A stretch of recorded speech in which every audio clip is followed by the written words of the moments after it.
టైంని నీ పాదక్రాంతం చేస్తాను. మిస్టర్ శకుంతలను నేను ఇక్కడ వచ్చింది మీ రొమాంటిక్ సీన్ చూడడానికి కాదు. ఎందుకు వచ్చారు? మాట్లాడే గారి కోసం వచ్చాను. ఆయన మీతో తీసుకెళ్తారా?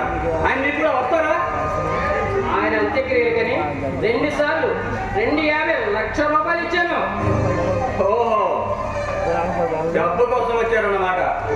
తప్పు మీరు చేసి నన్ను దబాయిస్తారండి. నోటికి వచ్చినట్టు మాట్లాడుతున్నది మీరు. శకుంతలను వాడు పోలీసులు ఫోన్ చేస్తున్నారుగా, చేయండి. న్యాయం జరుగుతుందన్న నమ్మకం పోయింది.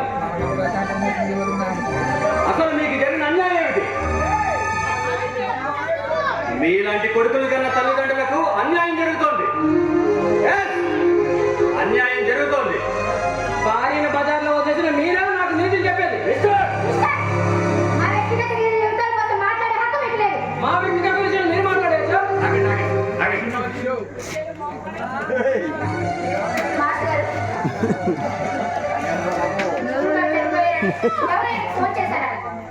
అది తాతగారు, అది అలా నేనే చెప్పానమ్మా.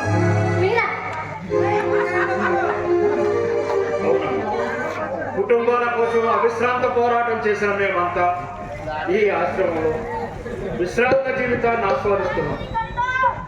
గుండెలపై చేతులు వేసుకుని ప్రశాంతంగా నిద్రపోగలుగుతున్నాం. కానీ ఎక్కడో ఆశ. పిల్లలకు మాపై ఉన్న ప్రేమాభిమానాన్ని మరొక్కసారి తెలుసుకుందామని నేనే ఆహ్వానం చేశాను. ఒక్క విశ్వానికే కాదమ్మా, ఇక్కడున్న అందరి పిల్లలకి ఫోన్ చేశాను. అనిపించిందమ్మా, కానీ తప్పలేదు. ఏం కలరింగ్ వాళ్ళని నటించేస్తున్నారు. ఎంత వయసు వచ్చింది? ఎందుకు బ్రతుకున్న మనిషి చనిపోయాడని అబద్ధమాడారే? నైతికంగా మీరు చివరమే చిల్లరనుకునే పిల్లల కంటే దిగజారిపోయారు. తండ్రి శవాన్ని చూసి కూడా చెల్లించక డబ్బులు పంపి చేతులు దురిపేసుకున్న నువ్వు చిచి! అప్పటి ఆ పరిస్థితిలో అలా చేయాల్సి వచ్చింది. బురదలో పొర్లుతూ 10 మందిపై బురద చల్లాలనుకోవడం సంస్కారం కాదు బాబు.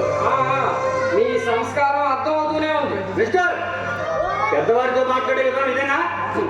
పెద్దలు వయసు వస్తేనే సరిపోదు, ఎవరి హద్దుల్లో వారున్నప్పుడే పెద్దలు అనిపించుకుంటారు.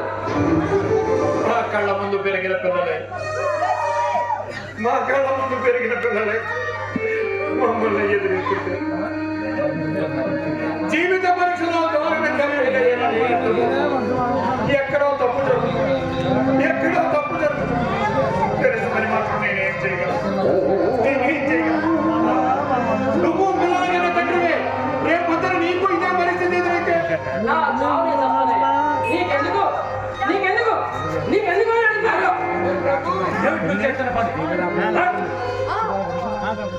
మిమ్మల్ని ఇలా చూస్తుంటే నాకు చాలా ఆనందంగా ఉంది.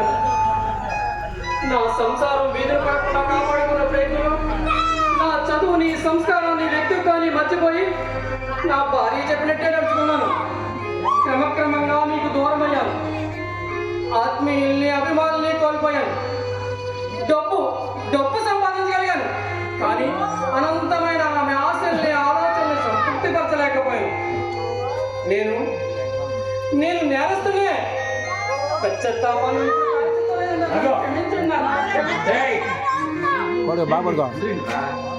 వ్యక్తిగా నువ్వు ఎంత దిగజారిపోయావో తలుచుకుంటే చాలా అసహ్యంగా ఉంది.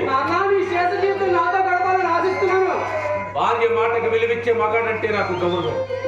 విచక్షణ జ్ఞానం ఉపయోగించకుండా భార్య చెప్పే ప్రతి మాటకి తను ఊపే మగాడంటే నాకు అసహ్యం. చూడన్నా, సౌకర్యాలు అనేవి డబ్బుతో వచ్చినవై ఉండకూడదు. వాళ్ళ చుట్టూ ఉన్న మనుషుల వల్ల కాదు. ఈ ఆశ్రమంలోని గదులు ఉండొచ్చు, కానీ ఇక్కడున్న వీళ్ళందరి మనసులో చాలా విశాలంగా ఉంటాయి.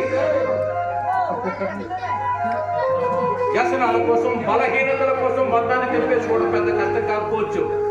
అంతమంటే పిలవకుండానే పిలుపు చెవులకు సోకాలి, చెప్పకుండానే మనసులో ఏముందో కంటి చూపును బట్టి తెలుసుకోవాలి. అది